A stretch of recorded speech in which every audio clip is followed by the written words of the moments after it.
దర్శనం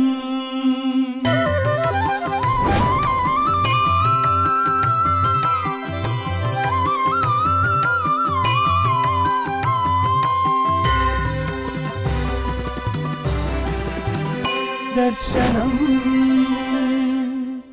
శరదిందు వికాసి మందహాసా స్ఫురదిందీవరలోచనాభిరామాం అరవింద సమాన సుందరాస్యాం అరవిందాసన సుందరీముపాసే.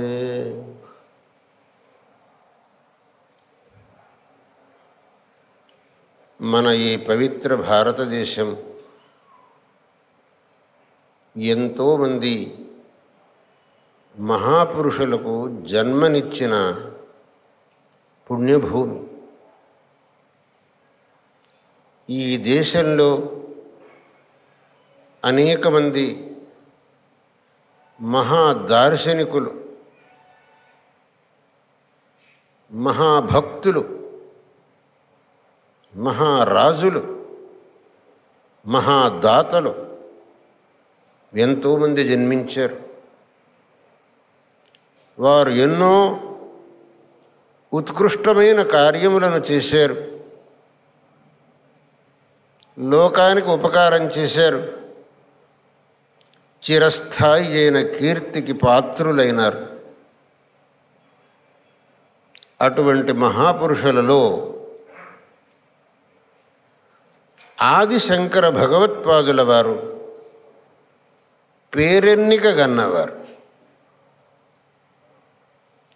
వారు ఈ భూమండలం మీద కనిపించింది కేవలం 32 సంవత్సరాల కాలం. ఆ అల్పకాలంలో వారు చేసినటువంటి కార్యములు మాత్రం అసాధారణమైనటువంటి. ఒక వ్యక్తి 100 సంవత్సరాలు జీవించినా చేయలేని కార్యములను వారు కేవలం 32 సంవత్సరాల్లో చేశారు అని అంటే వారి యొక్క వ్యక్తిత్వం ఎట్టిదై ఉండొచ్చు, వారి యొక్క ప్రతిభ ఎంతటిదై ఉండొచ్చు అనేదాన్ని మనం ఊహించుకోవాలి. ఆయన జన్మించింది కేరళ దేశంలో కాలటి క్షేత్రంలో. ఆయన స్థాపించిన పీఠాలు మాత్రం కేరళలో కాదు, ఒకటి కర్ణాటకలో స్థాపించారు, ఒకటి ఒరిస్సాలో స్థాపించారు, ఒకటి గుజరాత్లో స్థాపించారు, ఒకటి ఉత్తర దేశంలో స్థాపించారు. ఆయన యొక్క దృష్టి అత్యంత విశాలమైన దృష్టి. ఈ సమస్త భారతదేశం ఒకటే, ఇది నాది అనేటటువంటి దృష్టి. రామేశ్వరంలో పూజ చేయటానికి మహారాష్ట్రుల్ని నియోగించారు. బదరీ క్షేత్రంలో పూజ చేయటానికి కేరళలో ఉండే నంబూద్రులను నియోగించారు. నేపాళంలో పశుపతినాథుడి పూజ చేయడానికి కర్ణాటకలో ఉండే బ్రాహ్మణులను నియోగించారు. ఎటువంటి జాతీయ సమైక్యతాభావం ఆదిశంకరులది. ఇవాళంతా మాట్లాడతారు మనం జాతీయ సమైక్యతాభావం ఉండాలి అని. మనవన్నీ కేవలం మాటలతోనే సరిపోతున్నాయి. ఆయన స్వయంగా ఆచరణ చేసి చూపించారు. దక్షిణంలో ఉన్న పీఠానికి ఉత్తర దేశీయుడైన సురేశ్వరాచార్యులను నియామకం చేశారు. పశ్చిమంలో ఉన్న పీఠానికి ద్రవిడ దేశీయుడైన పద్మపాదులు నియామకం చేశారు. ఉత్తరంలో పెట్టిన పీఠానికి కర్ణాటక దేశీయుడైన తోటకాచార్యులను నియామకం చేశారు. ఎటువంటి ఉదాత్తమైన భావన! ఆదిశంకరులను ఇవాటికి కూడా మనం అత్యంత భక్తిభావంతో, పరమ ఆదరభావంతో వారిని స్మరిస్తున్నాము అని అంటే వారి యొక్క వ్యక్తిత్వం, వారి యొక్క పాండిత్యం, వారి యొక్క కరుణ వారి యొక్క లోకానుగ్రహ శక్తి, ఇవి వారి యొక్క పేరును అజరామరం చేశాయి. ఎంతోమంది వచ్చారు తర్వాత, ఎంతోమంది ఎన్నో పనులు చేశారు. కానీ ఆది శంకరుల వారి యొక్క సమాన స్థాయికి ఎవ్వరూ రాలేదు. అందువల్లనే మనం ఆది శంకరులను పరమశివావతారం అని అంటున్నాం. పరమేశ్వరుడి యొక్క సాక్షాత్ అంశావతారం శంకరులు అని అంటున్నాం. మనం ఈ మాటలు చెప్పటం, శంకరులు పరమేశ్వరుడి యొక్క అవతార స్వరూపులు అని చెప్పటం, ఇది కేవలం అంధశ్రద్ధతో కాదు, ఇది కేవలం మనవాళ్ళని అభిమానంతో కాదు.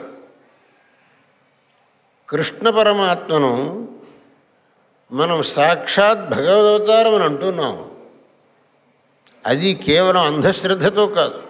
ఆయన చరిత్ర చూస్తే ఆయన భగవదవతారం అని అనకుండా ఉండడానికి వీల్లేదు. అది ఆయన యొక్క చరిత్ర. కేవలం అతి చిన్నతనంలో గోవర్ధన పర్వతాన్ని చిటికెన వ్రేలు మీద ఎత్తి 7 రోజుల పాటు అలాగే నుంచున్నాడు అని అంటే ఒక సామాన్య వ్యక్తి వల్ల అవుతుందా? యుద్ధంలో సన్నద్ధంగా ఉన్నటువంటి స్థితిలో అర్జునుడికి భగవద్గీతను ఉపదేశం చేయటం అనేది సామాన్య వ్యక్తి వల్ల అయ్యే విషయమా?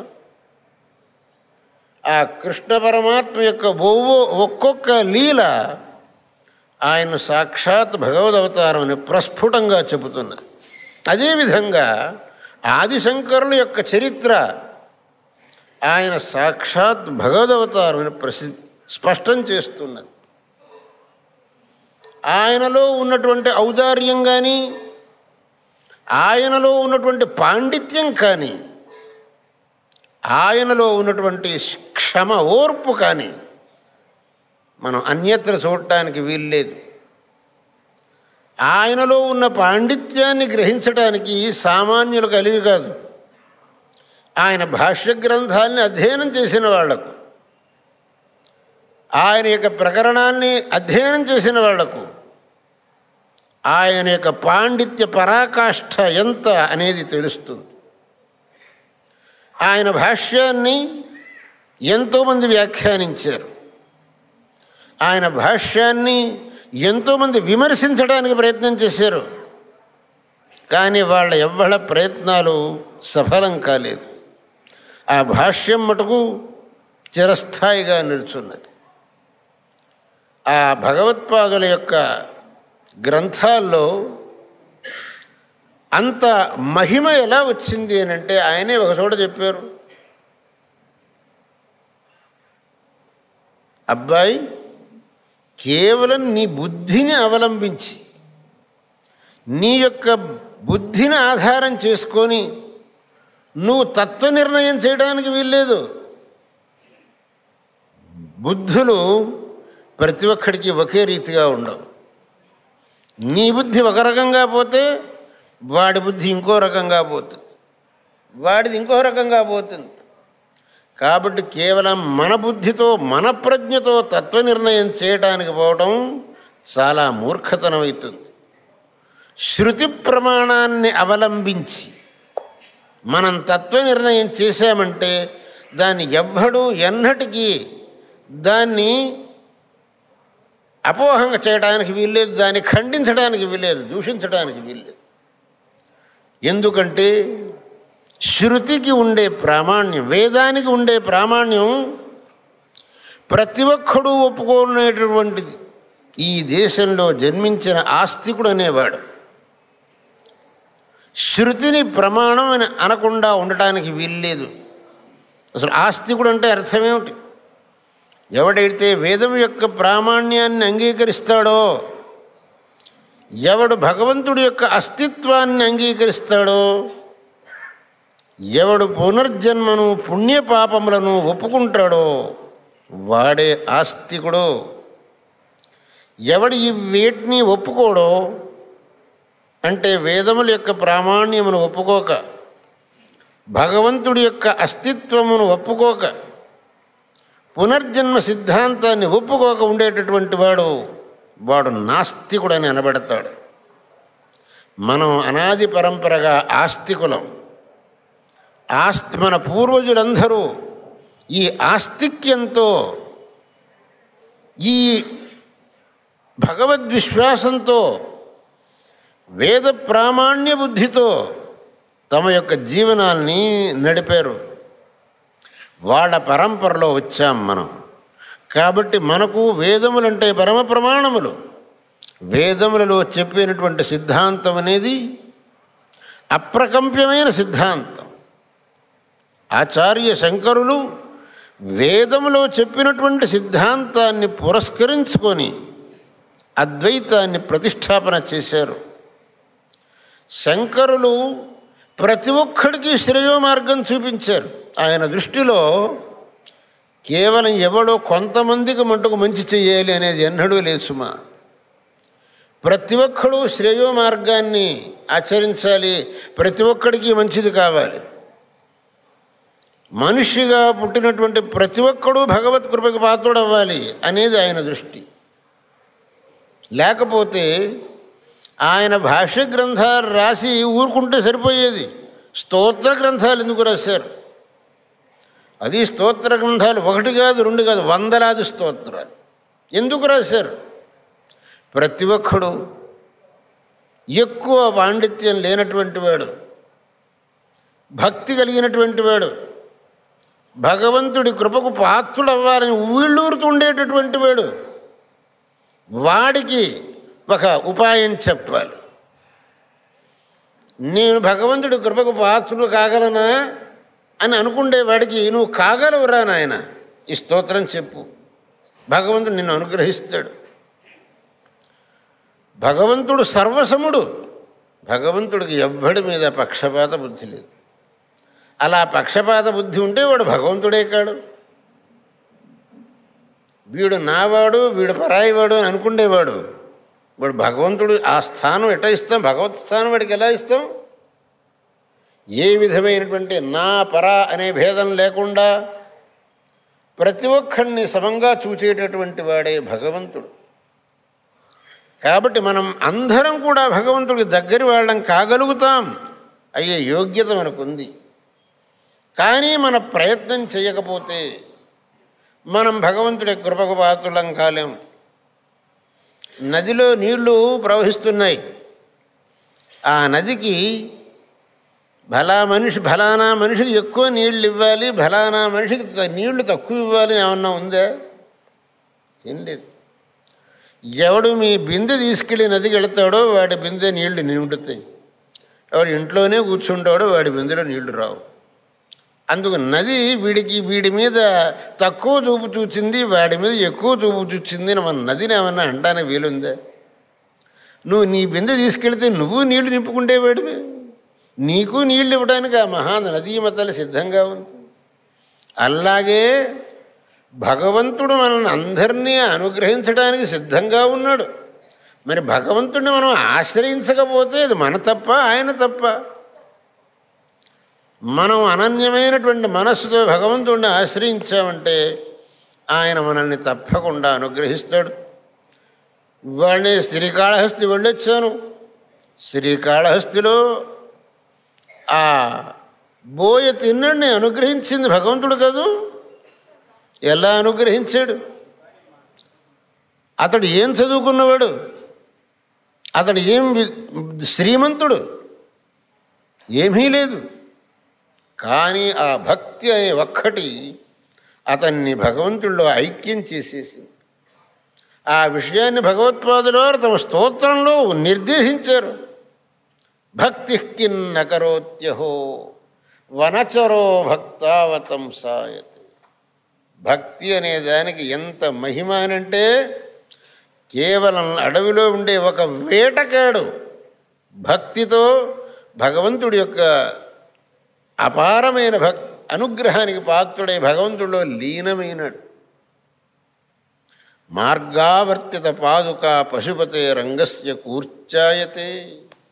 గండూషాంబు నిషేచనం పురరిపోర్దివ్యాభిషేకాయతే ఈషద్భక్షిత మాంసశేష సకలం నవ్యోపహారాయతే. మనం భగవంతుడు మనం ఇచ్చినటువంటి దాన్ని స్వీకరిస్తాడా లేదా అని మనకు సందేహం అనేక మందికి. స్వామి ఇంత నైవేద్యం చేస్తున్నాం, ఆయన ఏమన్నా స్వీకరిస్తాడా లేదా? అంతా అక్కడనే ఉందే. అవును, ఒక హిందీలో ఒక మహాకవి భక్తుడు రాశాడు, కొంతమంది భగవంతుడు పిలిస్తే పలుకుతాడా లేదా అని సందేహపడతారు. ద్రౌపదిలాగా పిలిచావంటే నీకు పలుకుతాడయ్యా. భగవంతుడు మనం ఇచ్చింది తీసుకుంటాడా లేదా అని కొంతమంది సందేహపడతారు. శబరిలాగా ఇచ్చావంటే నీది తీసుకుంటారు. ఆ భావం మనకు ఉండాలి, ఆ భక్తి అనేది మనకు ఉండాలి. భక్తితో మనం ఇచ్చామంటే దాన్ని భగవంతుడు తప్పకుండా స్వీకరిస్తాడు. భక్తి లేదంటే స్వీకరించడు. కృష్ణ పరమాత్మ పాండవుల తరఫున దూతుడుగా కురుసభకు వెళ్ళినప్పుడు దుర్యోధనుడు ఆ కృష్ణ పరమాత్మకు బంగారపు బిందెతో స్వాగతం ఇవ్వడానికి పోయినట్ట. కృష్ణుడు అన్నాడు, నాయన నీ స్వాగతం నాకు అక్కర్లేదురా బాబు. దుర్యోధనుడి యొక్క రాజభవనంలో బంగారపు పళ్ళరాల్లో కృష్ణ పరమాత్మకు విందు ఏర్పాటు చేసేట. నాయన నీ విందు నాకు అక్కర్లేదురా బాబు, నేను విదురుడింటికి వెళ్తాను. విదురుడింట్లో వెండి పళ్ళాలు బంగారపు పళ్ళాలు లేవంటే నాకు వెండి పళ్ళాలు బంగారపు పళ్ళాలు అక్కర్లేదురా నాయన, నాకు భక్తి అనేది కావాలి. నీ మనస్సులో భక్తిని ఏ కోశానా లేదు. నీ విందు నాకెందుకురా నాయన. విదురుడి మనస్సు భక్తితో పరిపూర్ణంగా ఉన్నది. విదురుడి యొక్క ఆతిథ్యం నాకు కావాలి అన్నట్ట కృష్ణ పరమాత్మ. అంటే భగవంతుడు దేన్ని చూస్తాడు? భక్తిని చూస్తాడు, కానీ బయట ఆడంబరాన్ని చూడడు. ఎందుకు చెప్పుకొస్తున్నానంటే భగవత్పాదుల వారు ప్రతి ఒక్కడూ భగవంతుడి యొక్క కృపకు పాత్రుడు కావాలి అనే దృష్టితో అనేకమైనటువంటి స్తోత్ర సాహిత్యాన్ని రచించారు. అందుకు చెప్పుకొస్తున్నారు. వారు చేసినటువంటి స్తోత్రములలో ఏ ఒక్క స్తోత్రాన్నైనా మనం భక్తిభావంతో పఠించామనంటే మనకు భగవంతుడి యొక్క అనుగ్రహం కలగదా? తప్పకుండా కలుగుతుంది. ఈ విధంగా భగవత్పాద శంకరుల వారు సమస్త ప్రజానీకానికి మంచిది చెయ్యాలి, సమస్త ప్రజానీకం భగవత్కృపకు పాత్రులవ్వాలి అనే దృష్టితో తమ యొక్క అవతార కార్యాన్ని జరిపారు. ఆయన సర్వత్రా సంచారం చేశారు, జనులకు ధర్మ ప్రబోధం చేశారు. నాయన మీరు తాత్కాలికమైనటువంటి ప్రయోజనాన్ని అపేక్షించి అధర్మం జోలికి పోకండి. ఇవాళ రోజున అనేక మంది ఒక ప్రశ్న, మీరు ధర్మం, న్యాయం, నీతి, సత్యం అని అంటున్నారు, వీటిని పట్టు కూర్చుంటే ఎవడూ ముందుకు రావడానికి వీల్లేదు ఈ కాలంలో. వీటన్నిటినీ పక్కన పెట్టి అధర్మం, అన్యాయం, అనీతి, అసత్యం వీటిని పుచ్చుకుంటే కానీ ముందుకు రావడానికి వీల్లేదు. ఇప్పటి కాలంలో అనేక మంది యొక్క ప్రశ్న ఇది. ఈ ధర్మం, న్యాయం, సత్యం అనేది కొన్ని శతాబ్దాల కిందటి మాటలు, ఈ శతాబ్దానికి అవి ఉపయోగించవు అని. కానీ ఇది చాలా పొరపాటైనటువంటి భావన. ధర్మశాస్త్రంలో ఈ ప్రశ్నకు జవాబు చెప్పారు.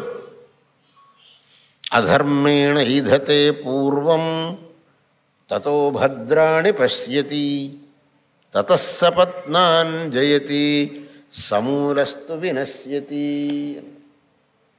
అధర్మాన్ని చేసేటటువంటి వాడు పైకొస్తాడు, పైకొస్తాడనేది నిజం. వాడు తనకు కానటువంటి వాళ్లను పరిమారుస్తాడనేది నిజం. అయితే చివరికి వాడికి సర్వనాశం తప్పదు.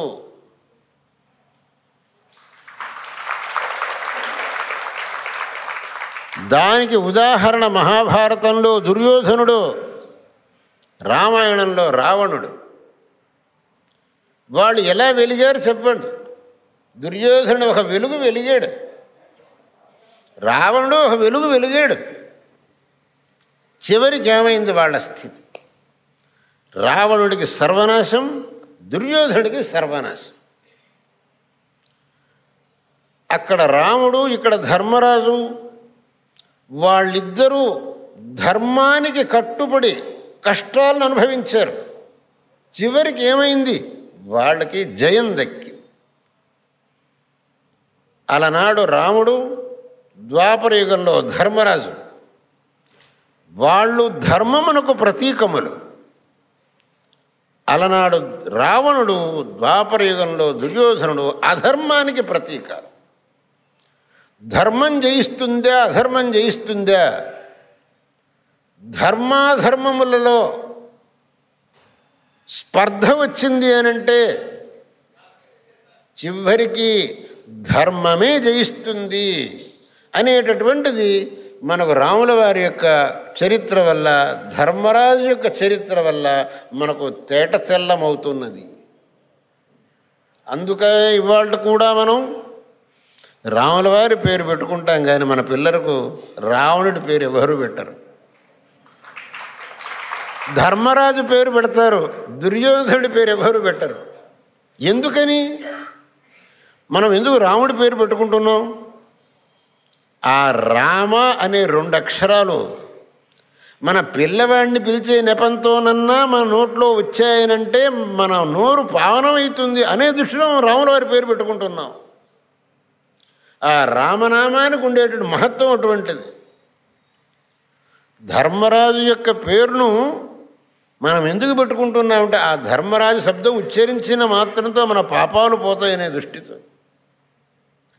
ఆ మహనీయులకు ఆ మహత్వం ఎలా వచ్చింది అంటే ధర్మం మూలకంగా వచ్చింది.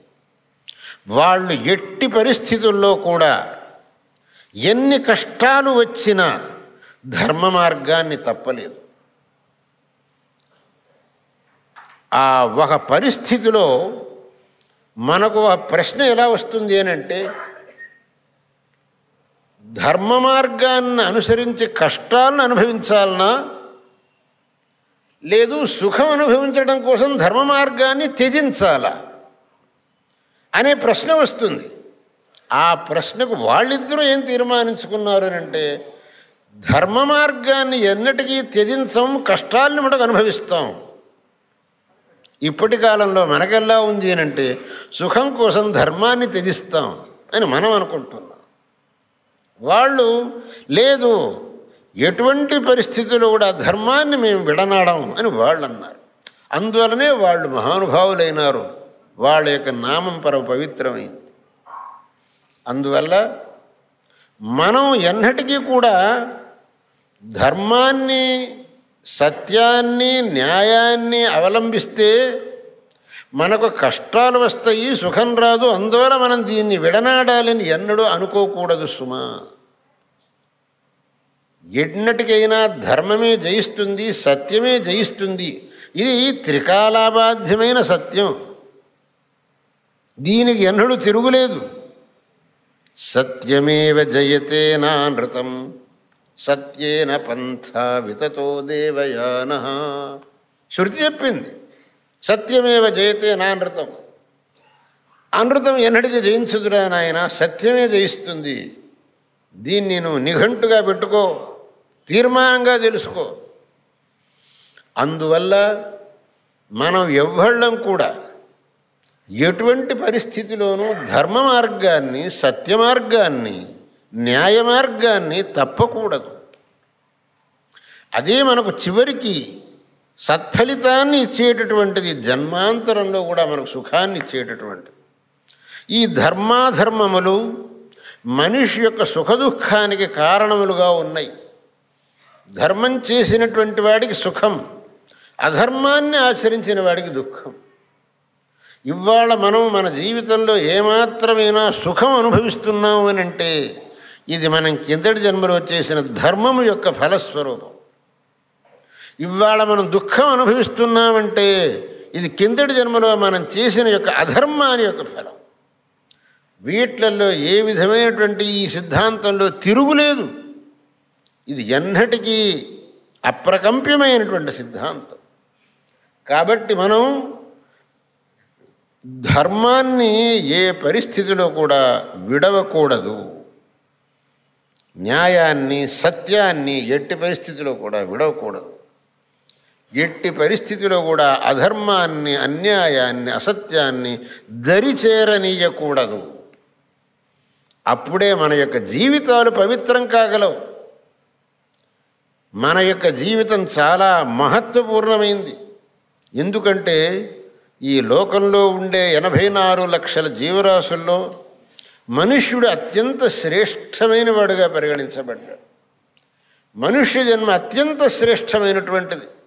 మరి ఇంత అత్యంత శ్రేష్టము, ఉత్కృష్టము అయినటువంటి ఈ మనుష్య జన్మ సార్థకం కావాలి అనంటే ధర్మాన్ని ఆచరించినప్పుడే ఈ జన్మ సార్థకం కాగలుగుతుంది. అందువల్ల మనం మన యొక్క జన్మను సార్థకం చేసుకోవాలి అనంటే మనం ధార్మికులంగా ఉండాలి. ధర్మ మార్గంలోనే పయనించాలి. ధర్మాన్నే మన జీవిత లక్ష్యంగా పెట్టుకోవాలి. ఎన్నటికీ అధర్మం దగ్గరికి పోకూడదు. భగవత్పాద శంకరులు దీన్ని జనులకు ప్రబోధించారు. నాయనా, ధర్మాన్ని విడిచిపోవాకురా బాబు, అధర్మం దగ్గరికి పోవద్దు. నీ యొక్క జీవితం బాగుపడాలంటే నువ్వు ధార్మికుడుగా ఉండు అని ఆయన ప్రబోధించారు. అందువల్లనే ఆయన అవతారం జరిగి సహస్రాధిక వత్సరములు అయినప్పటికీ నేటికి కూడా ఆయన యొక్క నామధేయం మనకు అత్యంత మంగళప్రదమైనటువంటిదిగా, శివంకరమైనదిగా ఉండి ఆ శంకరనామాన్ని మనం అత్యంత శ్రద్ధాభక్తులతో ఉచ్చరిస్తున్నాం. అటువంటి మహనీయులైనటువంటి శంకర భగవత్పాదాచార్యుల వారు అనేక గ్రంథములను వ్రాసి భక్తులకు అనేకమైన ఉపదేశములను ప్రసాదించారు. ఆయన గ్రంథాల్లో ఆయన చెప్పినటువంటి ఉపదేశములు అనేకములు. ఆయన ఉపదేశములను మనం చక్కగా తెలుసుకోవాలి, ఆ విధంగా నడుచుకోవాలి. అప్పుడు మన జీవితాలు ధన్యములైతాయి. ఆ శంకరులు తాము ప్రచారం చేసినటువంటి ఈ సనాతన ధర్మం నిరంతరంగా ప్రచారంలో ఉండాలనే దృష్టితో ఈ చతురామ్మనాయ పీఠస్థాపన చేశారు. అందులో దక్షిణామ్మనాయ పీఠాన్ని శృంగేరిలో స్థాపించి సురేశ్వరాచార్యుల వారిని అక్కడ అధిపతిగా చేసి ఈ పీఠాధిపతులు సంచారం చేస్తూ జనులకు ధర్మ ప్రబోధం చెయ్యాలని శాసించారు. వారి యొక్క శాసనం, వారి యొక్క ఆజ్ఞ, వారి ఆదేశాన్ని శిరసాధరించి ఈ పీఠాధీశ్వరులు ధర్మ ప్రచారం చేయడం అనేటటువంటిది అనాది పరంపరగా వస్తున్నది. మా గురువరేణ్యులు జగద్గురు శ్రీమద్ అభినవ విద్యాతీర్థ మహాస్వామి వారు మన దేశంలో విస్తృతంగా పర్యటన చేశారు. అనేక గ్రామాల్లో వీళ్ళు ధర్మ ప్రబోధం చేశారు. ఆయన ఈ నెల్లూరు కూడా దయచేశారు. ఇక్కడి మహాజనులను విశేషంగా అనుగ్రహించారు. నేను వారితో పాటు ఒకసారి వచ్చాను, తర్వాత ప్రత్యేకంగా కూడా వచ్చాను. ఈ నెల్లూరు మహాజనుల యొక్క భక్తి శ్రద్ధలను నేను చవి చూచాను. మీ యొక్క శ్రద్ధాభక్తులకు చాలా ఆనందించాను. ఆ భక్తి శ్రద్ధల్లో ఏమాత్రం న్యూనత అనేది లేదు అనేది నాకు స్పష్టమైంది. అప్పుడు ఏ శ్రద్ధాభక్తులను చూచానో దాంట్లో ఏమాత్రం కొరత రాలేదు అనేది నాకు స్పష్టమైంది. నేను ఇవాళ మిమ్మల్ని ఇంతమందిని ఇక్కడ ఈ ಒಂದು భవ్యమైనటువంటి ప్రదేశంలో చూస్తూ అత్యంతమైన ఆనందాన్ని అనుభవిస్తున్నాను. మీకందరికీ నా యొక్క పరిపూర్ణమైన ఆశీస్సులను అందజేస్తున్నాను. వేదశాస్త్రముల యొక్క అభివృద్ధి మన యొక్క సనాతన ధర్మ ప్రచారానికి అత్యంత ఆవశ్యకమైనటువంటిది. అటువంటి వేద పాఠశాలలు, శాస్త్ర పాఠశాలలు అక్కడక్కడ ప్రతిష్ఠితం కావాలి. తన్మూలకంగా ధర్మ ప్రచారం కావాలి. నెల్లూరు జిల్లాలో కూడా ఒక వేద పాఠశాలను ప్రారంభించాలని సంకల్పించాడు. రేపు దాన్ని కార్యగతం చేయబోతున్నాడు. దానికోసమే నేను ఇక్కడికి వచ్చాను. ఈ వేద పాఠశాల అనేటటువంటిది నిరంతరంగా జరగాలి. వేద ప్రచారం జరగాలి, శాస్త్ర ప్రచారం జరగాలి, ధర్మ ప్రచారం జరగాలి. జనులో ధర్మశ్రద్ధ అధికం కావాలి, ఆస్తిక్యం పెంపొందాలి. దానివల్లనే అందరూ కూడా క్షేమాన్ని పొందటానికి వీలవుతుంది. భగవంతుడు అందరికీ సత్ప్రేరణను, సద్బుద్ధిని అనుగ్రహించి అందరినీ ధర్మ మార్గానుయాయులుగా అయ్యేటట్టు అనుగ్రహించాలని నేను భగవంతుడిని ప్రార్థిస్తున్నాను. మీకందరికీ నా యొక్క పరిపూర్ణమైన నారాయణ స్మరణపూర్వక ఆశీస్సులను తెలియజేస్తూ, శృంగేరి శారదా పీఠంలో మీరు పెట్టుకున్నటువంటి ఈ అభిమానం, ఈ శ్రద్ధ, ఈ భక్తి ఇవి నిరంతరంగా ఉండాలి అని చెప్పి కూడా మీకు ఆశీర్వదిస్తూ ఈ భాషణాన్ని ఇంతటితో ముగిస్తున్నాను. హర నమః పార్వతీపతయే. హర హర మహాదేవ. దర్శనం